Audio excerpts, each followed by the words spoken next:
إن الحمد لله نحمده ونستعينه ونستغفره ونؤمن به ونتوكل عليه ونعوذ بالله من شرور أنفسنا ومن سيئات أعمالنا من يهده الله فلا مضل له ومن يضلل فلا تجد له وليا مرشدا ونشهد أن لا إله إلا الله وحده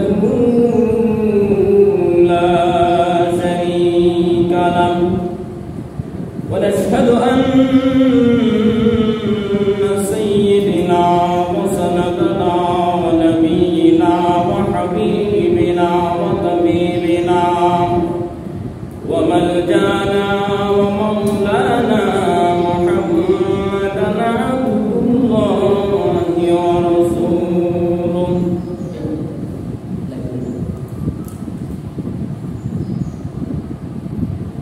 أما بعد فقد قال الله تعالى في كلامه المجيد وفي فرقانه الحميد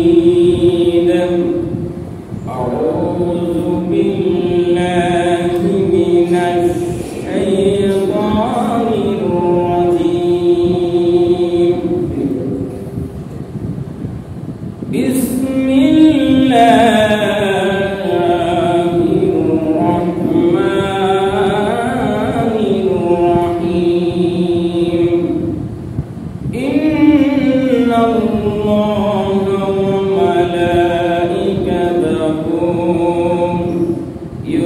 يصلون على النبي يا أيها الذين آمنوا صلوا عليه وسلموا تسليما اللهم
كريمان اللهم صل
शहीद में पकड़ देते बाज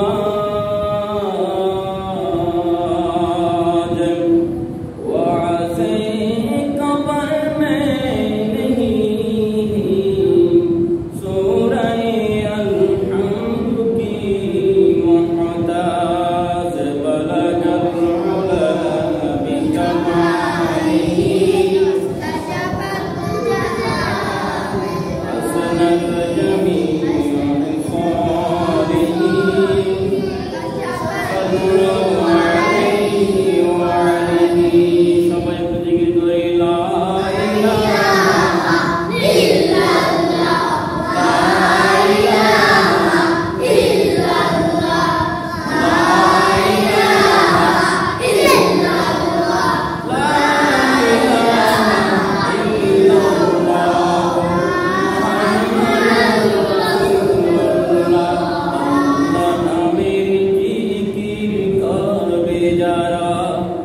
अल्लाह रे प्रेमी की बंदा तरा अल्लाह रे की कर बेजारा अल्लाह रे पियो बंदा तरा अल्लाह रे पियो बंदा जरा नबीजीर आशे उम्मत जरा जन्नत प्रवेश करबे तारा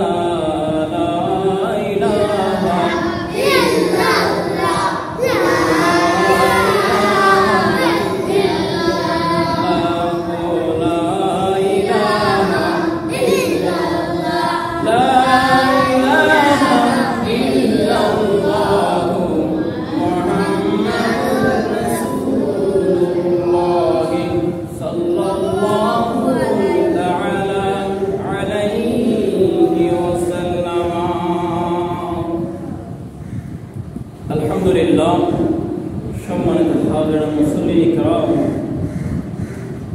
শুকর গুজার করছি, প্রশংসা করছি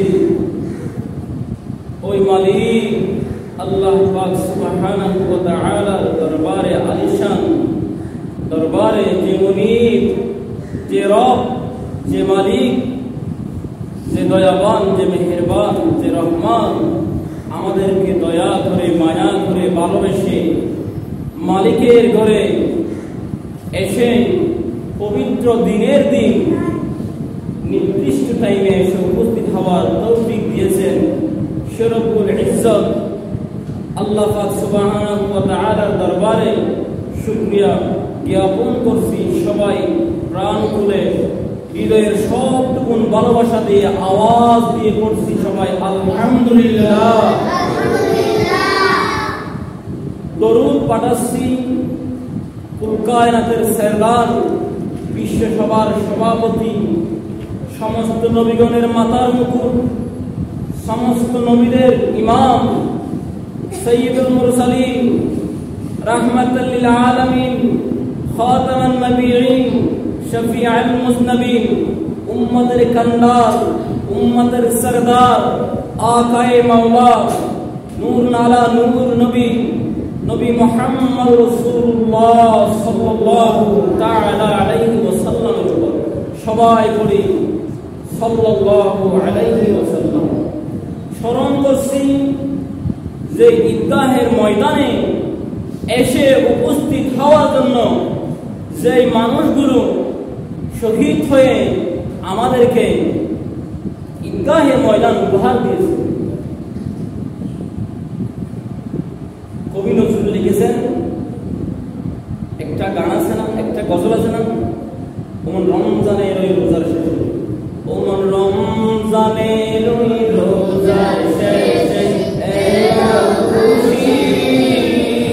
তুই আবে না কে আছি বিলিয়ে দেশ আসমানি তাগি তোর সোনা দানা বানা কানা সবে রঙে নীলা দে জাকাতি মুর্দা মুসলিমে বাগাই দেরি উমন রমজানের ওই রোজার শেষে ফের সুস্কে ধরল আরম্ভ এলো খুশিরি তুই আপে না কে আজি বিলিয়ে দেশ আসমানির দাগি। এরপরে কি বলছে কবি নজরুল বলছে, তুই পড়বি ইয়াসিনের নামাজ যেই যেই দিগাহে সেই ময়দানে সব গাজী মুসলিম হয়েছে শহীদ। এখানে বলছে সেই ময়দানে সব গাজী মুসলিম হয়েছে শহীদ। কবি নজরুল লিখছেন, এ মুসল্লি, এ মুসলমান, তুমি যেই ময়দানে যেইখানে ঈদের নামাজ তুমি পড়বে সেই ময়দানে তুমি জানো তুমি আনন্দ করার জন্য, ঈদগাহের ময়দান পাওয়ার জন্য, তোমার আনন্দের জন্য কত শহীদরা সেইখানে রক্ত দিয়ে তোমাকে সেই ময়দান পার দিতে তুমি জানো। কবি নজরুল বলছেন সেই ময়দানে সব গাজী মুসলিম হয়েছে শহীদ। ইসলামের জন্য, আল্লাহর কোরআনকে জিন্দা রাখার জন্য, নবীদের দাববান্দা ইসলামের জন্য সবচেয়ে বড় পুরস্কার পাবেন এবং সবচেয়ে বড় মর্তবা যাদের, তারা হচ্ছে শুহাদায়ে কেরাম, যারা আল্লাহর রাস্তায় জীবন দিয়ে শহীদ হয়েছে। সেজন্য কবি নজরুল বলছেন, যেই ময়দানে সব গাজী মুসলিম হয়েছে শহীদ ওমন রমজানের ওই রোজার শেষে এলো খুশিরি।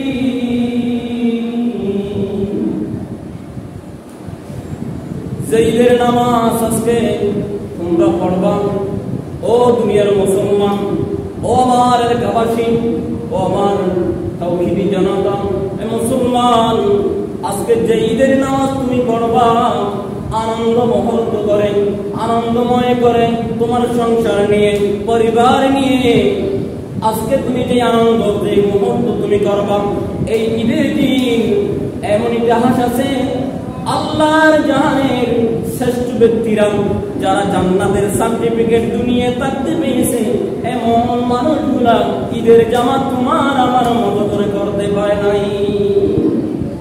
কে মানুষগুলা? আল্লাহর নবীর সাহাবী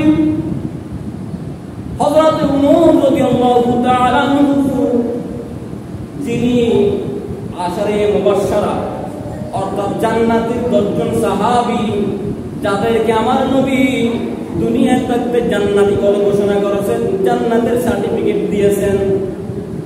সেই জান্নাতের 10 জন সাহাবীদের মধ্যে 1 নম্বর, 2 নম্বর হচ্ছে হযরত সাইয়্যিদনা ওমর ফারুক রাদিয়াল্লাহু তাআলা আনহু। তার মতো একজন বিখ্যাত মানুষ, জান্নাতি মানুষ দুনিয়ার জমিনে তোমার আমার মতো করে ঈদের শপিং করতে পারে নাই।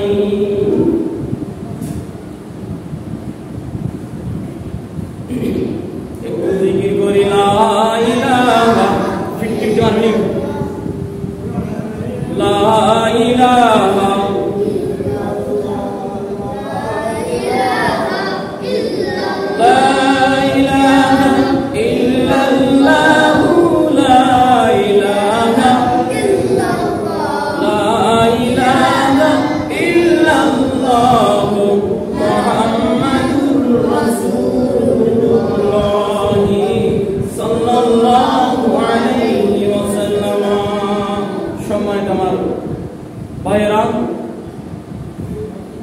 বাইরে চতুর্দিকে ঘুরে না করে সমস্ত ছোট বাচ্চাদেরকে বসিয়ে দেন এবং সবাই বসে যান। আমি বারবার বলি, রাসূল পাক সাল্লাল্লাহু আলাইহি ওয়াসাল্লাম বলেছেন, বুখারীর হাদিস, খায়রুল মাজালিস ফিহি 60 সানা, কোরআনের মজলিস এমন একটা দামি জায়গা, সেই জায়গাটির মতো উত্তম জায়গা আর নাই, যেটাকে নবীজি জান্নাতের বাগান বলছে দুনিয়ায়। প্রত্যেকটি কোরআনের মজলিস যদি হয় সেটা কোরআনের মজলিস, সেটা জান্নাতের বাগান, সেটা হচ্ছে জান্নাতের বাগান। আর শুধু এটা নয়, রাসূল পাক সাল্লাল্লাহু আলাইহি ওয়াসাল্লাম বলেন, এটা এমন এক জান্নাতের বাগান যেটার চতুর্পাশে আল্লাহর রহমতের ফেরেশতা ঘেরওয়া দিয়ে থাকে। সুবহানাল্লাহ। কোরআনের মজলিস এমন এক দামি মজলিস, এমন এক জান্নাতের বাগান, সেই বাগানে, সেই মজলিসে যতগুলো মানুষ বসে কোরআনের কথা শোনার জন্য, চতুর্দিকে রহমতের সাদ্দাবাল দিয়ে ঘেরওয়া করে দেয়। সুবহানাল্লাহ।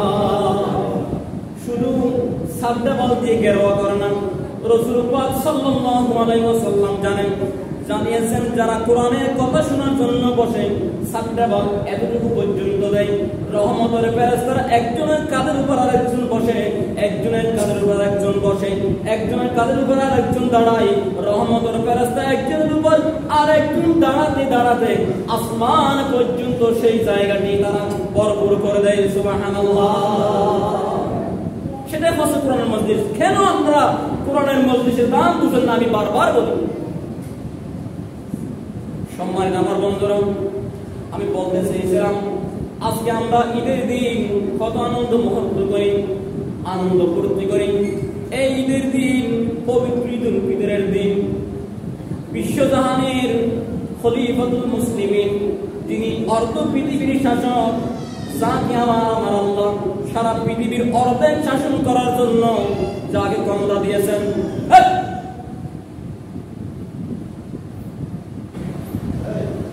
যাকে আমার আল্লাহ অর্ধ পৃথিবী শাসন করার জন্য ক্ষমতা দিয়েছেন, তিনি হচ্ছেন সাইয়্যিদনা ওমর রাদিয়াল্লাহু তাআলা আনহু। তিনি ঈদের দিন আমাদের মতো আনন্দ করতে পারে নাই, করে নাই। একটু ভালো করে লক্ষ্য করেন, হযরত ওমর রাদিয়াল্লাহু তাআলা আনহু ঈদের দিন বাড়ির ভিতরে ঘরের দরজা বন্ধ করে কান্না করতেছেন। ঘরের দিন বাড়ির ভিতর দরজা বন্ধ করে ওমর রাদিয়াল্লাহু তাআলা আনহু কান্না করেন। ঈদের ময়দানে ফারুক আযম রাদিয়াল্লাহু তাআলা ছিলেন ওই ময়দানের ঈদগাহের ইমাম খতিব। এইদিকে সমস্ত মুসল্লিরা, ঈদগাহের ময়দানের সমস্ত মুসল্লিরা যারা নামাজ পড়বে সবাই এসে উপস্থিত হয়ে গেছে। ওইদিকে মুসল্লি আছে কিন্তু ইমামের খবর নাই। যিনি ইমাম তিনি গলের ভিতরে হুক লাগিয়ে তিনি কান্না করতেছেন, ছোট্ট শিশুর মতো গুজরে গুজরে কান্না করে।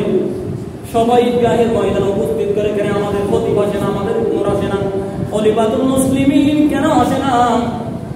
বৃদ্ধ একজন সাহাবী হযরত আবু হুরায়রা রাদিয়াল্লাহু তাআলা আনহু দূরে দূরে বাড়িতে গেলেন। বাড়িতে গিয়ে দেখেন ওমর রাদিয়াল্লাহু তাআলা আনহু বিশ্বজাহানের খলিফা, যাকে আমার আল্লাহ বিশ্বজাহানের অর্ধ খলিফা বানিয়েছেন, যিনি আমার নবীজির দ্বিতীয় খলিফা, যিনি দুনিয়ার বুকে জান্নাতের সার্টিফিকেট পেয়েছেন, তিনি দুনিয়ার বুকে আল্লাহর জান্নাতের সার্টিফিকেট। 10 জন সাহাবীর মধ্যে যিনি তাকে নবী ঘোষণা করেছেন জান্নাতের সাহাবী বলেন, তার মধ্যে একজন সাহাবী হযরত ওমর রাদিয়াল্লাহু তাআলা আনহু ছোট্ট শিশু বাচ্চার মতো ঘরের দরজা বন্ধ করে কান্না করে। আবু হুরায়রা রাদিয়াল্লাহু তাআলা আনহু বাড়ির দরজা থেকে ডাক দিয়ে বলেন, ওমর, আজকে ঈদের দিন, সবাই কান্না করে, সবাই আনন্দ মূর্তি হাসি খুশিতে সবাই আনন্দ উল্লাস করে, আর আপনি তো একজন সাহাবা, আপনি তো কেন চিন্তা করেন যাকে আমার আল্লাহর হাবিব জান্নাতের সাহাবী, জান্নাতি মানুষ বলে দুনিয়ার জমিনে ঘোষণা দিয়েছে, কেউ তো বলতে পারবে না দুনিয়ার বুকে কে জান্নাতি কে জাহান্নামী, কেউ তো বলার মতো সাধ্য নাই। যত বড় ইবাদতই হোক, যত বড় ইবাদত করুক না কেন, যদি কপালটা যদি তার চিন্তা দিতে রাখ হয়ে যায়, কেউ বলতে পারবে না আমি জান্নাতি। কিন্তু দুনিয়ার বুকে যিনি জান্নাতের সার্টিফিকেট পেয়েছে, তিনি আল্লাহর পরে আমার হাবিব বলেছেন, যদি দুনিয়ার জমিনে কেউ যদি নবী হতো আমার পরে, তাহলে আমার উমর নবী হয়ে যেত। সুবহানাল্লাহ। সেই রকম একজন বিশ্বজাহানের স্বর্ণর মানুষ এক ঘরের ভিতরে দরজা লাগিয়ে কেন এত কান্না করে? আবু হুরায়রা বলে, ও খলিফাতুল মুসলিমিন, ও আল্লাহর নবীর দ্বিতীয় খলিফা, কেন আপনি এত কান্না করেন? ওমর ডাক দিয়ে বলেন, ও আবু হুরায়রা, ও আল্লাহর নবীর বৃদ্ধ সাহাবী, কেন কান্না করি জানো না? 30 রমজানের রোজা রেখেছি, 30 দিন ইফতারি করেছি, সেহরি খেয়েছি, আমি কোরআন খতম দিয়েছি, আমি তো জানি না আজকে ঈদের দিন আমার আল্লাহ আমার গুনাহগুলি মাফ করেছে কিনা। সুবহানাল্লাহ।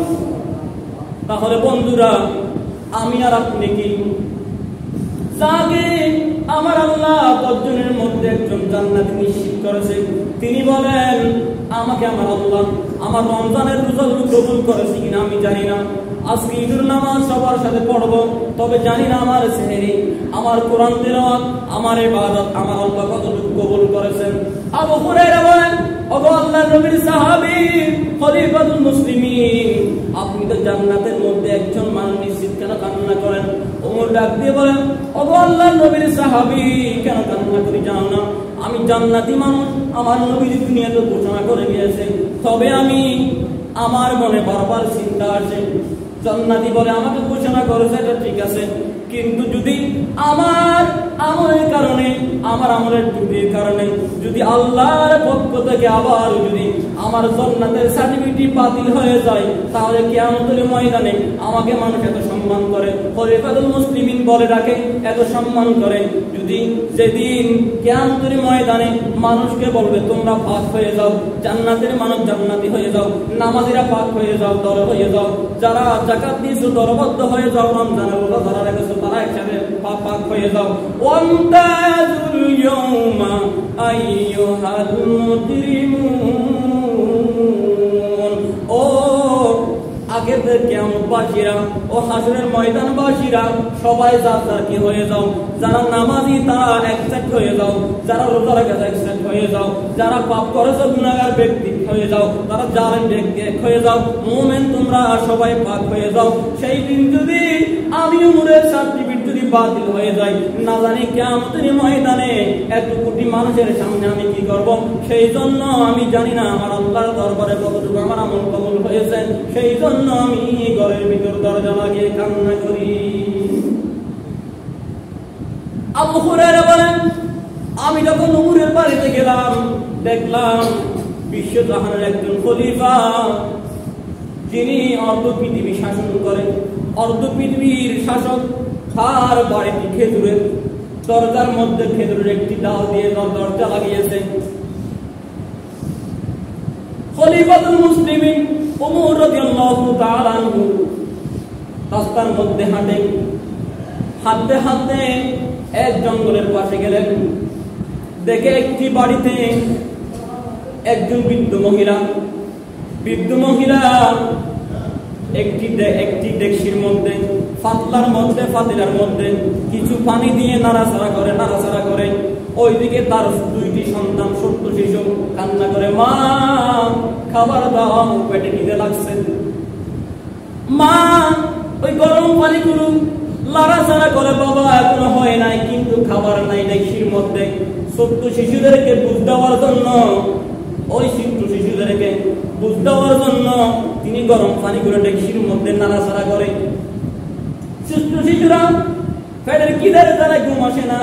স্বাভাবিক দেখবেন, যখন পেটে বেশি খিদে আসে কারো ঘুম সহজে আসে না।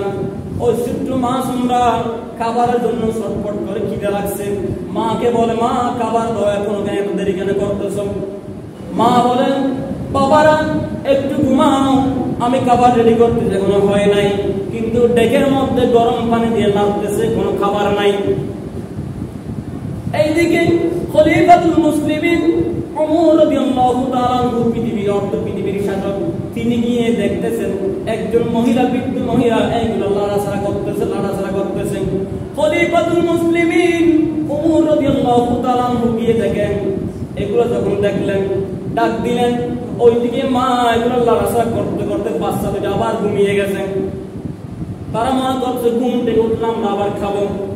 এইদিকে দেখছি যে গরম পানি ছাড়া কিছু নাই। ওমর রাদিয়াল্লাহু তাআলা আনহু বলে, ওগো মা, তুমি কে, এইগুলো কেন করতেছো? ডাক দিয়ে বলেন, ওগো মানুষ, এই জমানায় আমাদের দেশে নাকি একজন শাসন করে ওমর, যদি আমি তাকে একটু পাইতাম। আমার দেশে তিনি খলিফা, আমার দেশের সরকার, কিন্তু আমাদেরকে একবেলা খাওয়ার জন্য আমাদের কপালে, আমি কিয়ামতের ময়দানে তার বিরুদ্ধে আল্লাহর কাছে নালিশ করব, মামলা দায়ের করব। নাউযুবিল্লাহ। ওই বৃদ্ধ মহিলাটি এইরকম যখন বলল, ওমর রাদিয়াল্লাহু তাআলা আনহুর সাথে একজন সাহাবা ছিলেন। ওমর রাদিয়াল্লাহু তাআলা আনহু তাকে সহ নিয়ে বাইতুল মালে চলে গেলেন। বাইতুল মালে গিয়ে তিনি নিজের কাঁধে একটি আটার বস্তা তুলে নিলেন। তার সাথে সঙ্গী সাহাবী, তিনি বলেন, খলিফাতুল মুসলিমিন, আপনি তো অর্ধ পৃথিবীর খলিফা, আমি তো আপনার সাথে আছি, আমাকে বস্তাটি কাঁধে দেন, আপনি কেন নিবেন? ওমর রাদিয়াল্লাহু তাআলা আনহু বলেন, ও আল্লাহর নবীর সাহাবী, তুমি কি আমাকে কিয়ামতের ময়দানে আসামি বানাতে চাও না? যদি আমাকে পাপী হিসাবে, আসামি হিসেবে কিয়ামতের ময়দানে তুলতে না চাও, তাহলে আমার কাজ আমাকে করতে দাও। ওমর রাদিয়াল্লাহু তাআলা আনহু বস্তাটি কাঁধে নিলেন, আটার বস্তাটি কাঁধে নিয়ে ওই বৃদ্ধ মহিলার কাছে চলে আসলেন। এসে নিজের হাতে আটা নিয়ে নিজের হাতে রান্না করে বৃদ্ধ মহিলাকে দিলেন। দিয়ে বলেন, মা এইগুলো খাও, এবং আটা যদি ফুরিয়ে যাওয়ার আগে আমাকে একটু খবর দিও, আপনার থেকে বাইতুল মাল থেকে আমি আবার আপনার জন্য খাদ্য পৌঁছিয়ে দেব। এই কথা বলেন ওমর রাদিয়াল্লাহু তাআলা আনহু চলে গেলেন বাইতুল মাল দরবারে, রাজ সিংহাসনে চলে গেলেন, বসে আছেন। পরের দিন ওমর রাদিয়াল্লাহু তাআলা আনহু খবর দিলেন, অমুক এলাকার অমুক গ্রামের একজন বৃদ্ধ মহিলা, তাকে একটু খলিফাতুল মুসলিমিন ওমর ডাকছে, বলে খবর দিও। ওমর রাদিয়াল্লাহু তাআলা আনহু ওই সিংহাসনের মধ্যে তখন বসা। এইদিকে যখন খবর আসছে, কারণ ওমর রাদিয়াল্লাহু তাআলা যখন খবর দিয়েছে, তিনি ভয় পেয়ে গেছেন।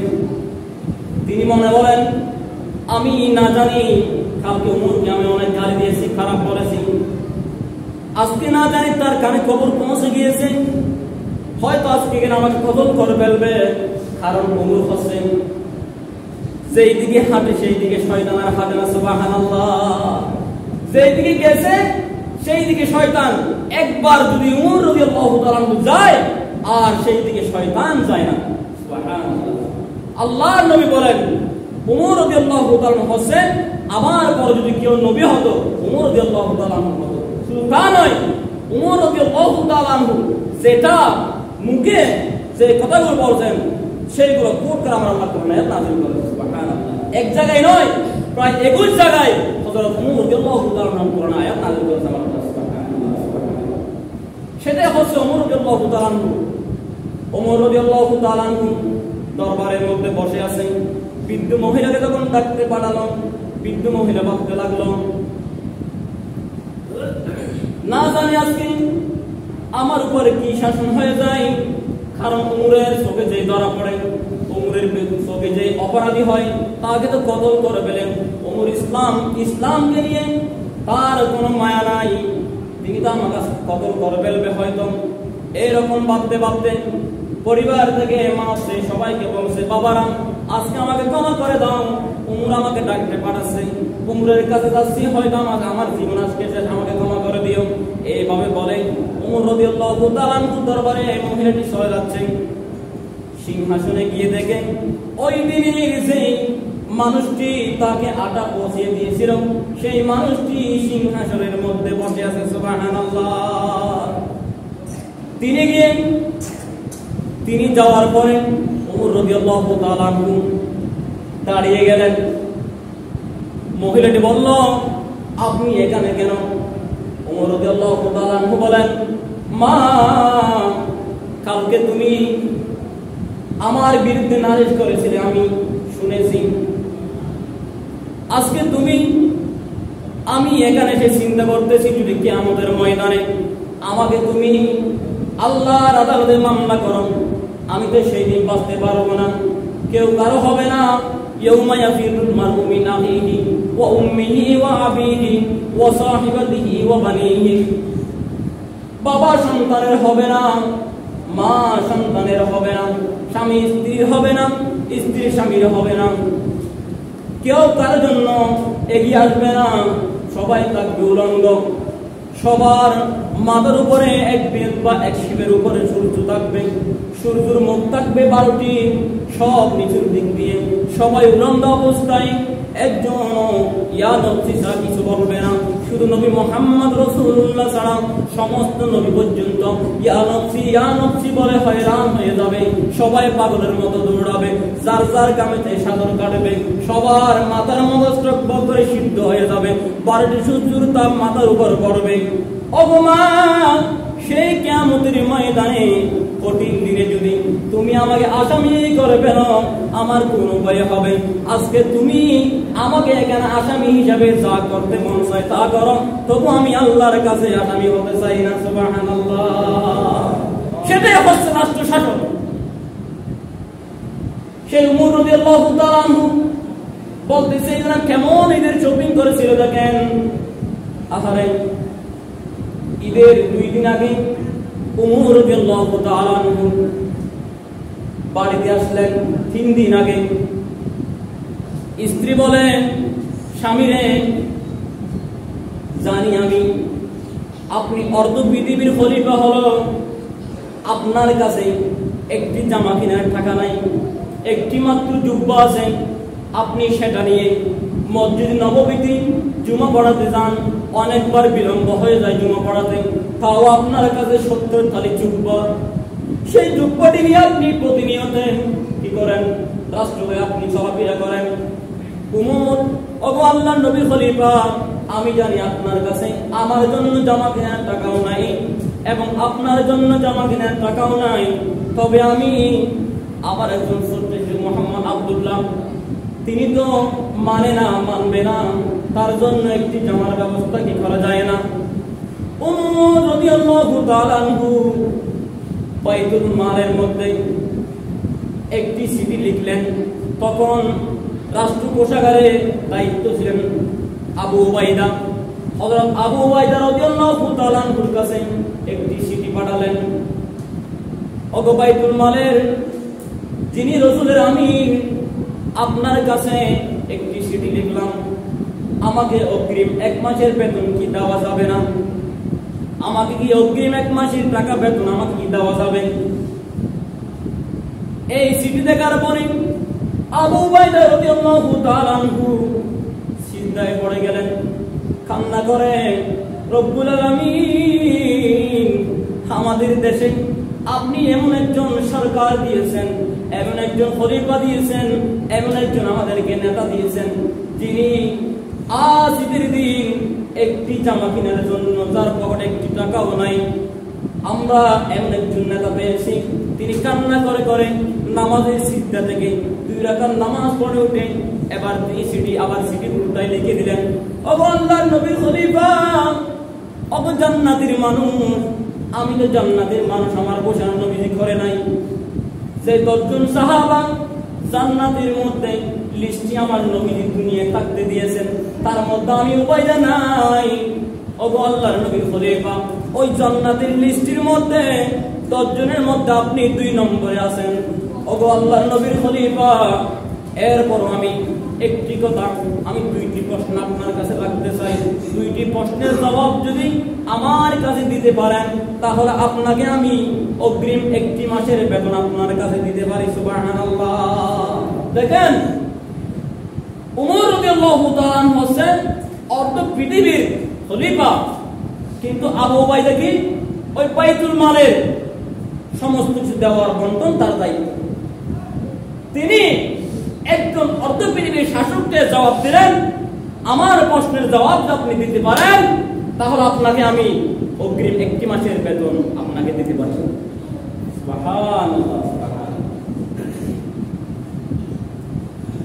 এরপরে আবু উবাইদা এই কথা লেখার পরে সিটি উমরের কাছে পাঠিয়ে দিলেন।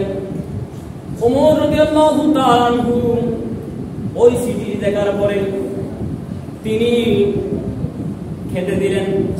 মালিকের কাছে তিনি শুকরিয়া আদায় করলেন, মালিক, আমার বাইতুল মালের আমি এমন একজন আমিন পেয়েছি, যিনি আল্লাহর ওয়াদা ছাড়া, আল্লাহর কথা ছাড়া কোন সরকারকে পর্যন্ত 1 টাকা দিবে না। সুবহানাল্লাহ। মালিক, আমি দুনিয়ার কোন আনন্দ চাই না, আমি বেঁচে গেলাম। এই সিটি পাওয়ার পরে আমি আপনার দ্বারা থেকে কিয়ামতের ময়দানে ওয়ামতাজুল ইয়াউমা আইয়ুহাল মুজরিমুন, সেই দিন আমাকে দলবদ্ধতাকে বিচ্ছিন্ন হয়ে যেতে বলবে। নামাজিরা বিচ্ছিন্ন হয়ে যাও, রোজাদাররা দলবদ্ধতাকে তোমরা বিচ্ছিন্ন হয়ে যাও, সাইড হয়ে যাও। সেই দিন এরকম বলবে, সেই দিন থেকে আমি বেঁচে গেলাম। কেন বেঁচে গেলাম? রব্বুল আলামিন আপনার সেই দিন কিয়ামতের কঠিন দ্বারা থেকে বেঁচে গেল। উমর কিভাবে? উমর রাদিয়াল্লাহু তাআলা কাছে আবু উবাইদা যে সিটি দিলেন তার মধ্যে লিখলেন, উমর, আপনি 2টি কথার মধ্যে 1 নাম্বার হচ্ছে এই যে অগ্রিম 1 মাসের বেতন আপনি চাচ্ছেন, আগামী 1 মাস পর্যন্ত আপনি হায়াত নিয়ে বেঁচে থাকবেন কিনা সেই কথাটা আমি জানতে চাই। সুবহানাল্লাহ, সুবহানাল্লাহ। আপনি আগামী 1 মাস 30 দিন পর্যন্ত এই যে বাইতুল মাল থেকে জনগণের হক থেকে আপনার বেতন দিই, সেই বেতন আপনি নিবেন এবং 1 মাস আপনি বেঁচে থাকবেন, সেই গ্যারান্টি আমাকে দিলে আমি আপনাকে বেতন দিতে পারি। সুবহানাল্লাহ। অথচ উমর রাদিয়াল্লাহু তাআলা আনহু যোগ্য অনুযায়ী সে একজন মেম্বার, তিনি সাধারণ মাত্র বাইতুল মালের আমিন। আর উমর রাদিয়াল্লাহু তাআলা অর্ধ পৃথিবী যাকে বাগে সম্মান করে, সেই দিন উমর রাদিয়াল্লাহু তাআলা দুনিয়া থেকে গেছে, সেই দিন বাগে হাদিসে আছে বাগে মুরগিকে ফেলেছে, শিয়ালে মুরগিকে ফেলেছে। খবর পাইছে কিনে আমাদের দেশে তো উমর রাদিয়াল্লাহু তাআলা থাকা অবস্থায় বাঘ, সিংহ, হরিণ একসাথে চলাফেরা করছে, কেউ কি আক্রমণ করে নাই। কি অবস্থা আজকে? খবর নিয়ে দেখে উমর রাদিয়াল্লাহু তাআলা দুনিয়া থেকে বিদায় হয়ে গেছে। সুবহানাল্লাহ। যে উমর রাস্তা দিয়ে হাঁটলে শয়তান ভয় পায়, যে উমরকে দেখলে কাফের আবু জাহেল, আবু লাহাব, উতবা, শাইবা, মুগীরা, আবুল মুখতারি, এইরকম কাফের যারা দুনিয়ার লিডার, কাফের যারা নবীকে এক বিন্দুর জন্য মানে না, যারা নবীকে হত্যা করতে চেয়েছে, এই জঘন্য কাফেররা উমর রাদিয়াল্লাহু তাআলা আনহু থেকে ভয় পেত। সেই উমর রাদিয়াল্লাহু তাআলা আনহুর কাছে আবু উবাইদা একজন সামান্য আমিন বাইতুল মালে, তিনি বলেন, আমি এই শর্তটা আপনাকে আপনার 1 মাস অগ্রিম বেতন দিতে পারি। সুবহানাল্লাহ। এবং এরপরে দ্বিতীয় নম্বর আপনার কাছে প্রশ্ন হচ্ছে ঈদের নামাজ আগতি হতব পড়ে এতাল্লাই যারা নয় এই রাস্তাঘাটে আছে তারা গাজবেল গ্রহণ আর যথাসময়ে টাইম নামাজ পড়ে সম্মানিত আমার হাজরিন। এরপরে আবু উবাইদা, ভালো করে লক্ষ্য করেন আমার বন্ধুরা, আবু উবাইদা রাদিয়াল্লাহু তাআলা আনহু 2 নম্বর প্রশ্ন তার কাছে রাখলেন, ওগো আল্লাহর নবীর খলিফা, আপনার কাছে আমি জানতে চাই, এই যে আপনি এই দেশের অর্ধ পৃথিবীর খলিফা, আমি জানতে চাই আগামী 1 মাস আপনাকে এলাকার জনগণ আপনাকে দেশের সরকার হিসেবে, মন্ত্রী হিসেবে, দেশের খলিফা হিসেবে মেনে নেবেন কিনা এটা জানতে চাই। সুবহানাল্লাহ। আমি জানতে চাই 1 নম্বর প্রশ্ন, আপনি 1 মাস বেঁচে থাকবেন কিনা। 2 নম্বর হচ্ছে এই যে আপনি 1 মাস এখন আমাদের খলিফা মন্ত্রী সরকার আছেন, আপনি আগামী 1 মাস জনগণ আপনাকে চাইবে কিনা। এই 2টা প্রশ্ন ক্লিয়ারলি আমার কাছে পাঠান, আমি আপনাকে অগ্রিম 1 মাসের বেতন পাঠিয়ে দেবো। সুবহানাল্লাহ। এটাই হচ্ছে উমর, সেটাই হচ্ছে রাষ্ট্র পরিচালনা, সেটাই হচ্ছে ইসলাম। সম্মানিত আমার বন্ধুরা,